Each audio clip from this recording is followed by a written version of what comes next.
Imagine a world where cancer can be diagnosed with a simple blood test.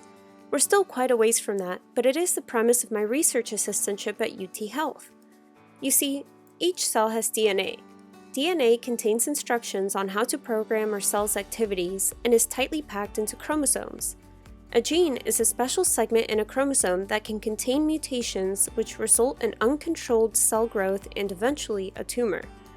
Over time, tumor cells will die and release their genetic material into the bloodstream.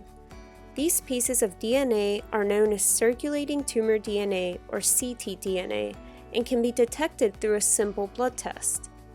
This allows doctors to monitor a tumor in real time. So, what's the problem? Well, a ctDNA test is very expensive and only helpful in a select number of cases. More importantly, the novelty of it means that there is no existing data to study. This is where my research comes in.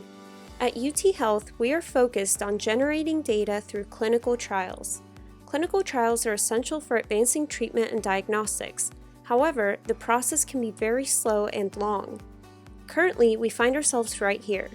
This phase requires reading dozens of papers to identify how our research will help fill knowledge gaps in ctDNA research.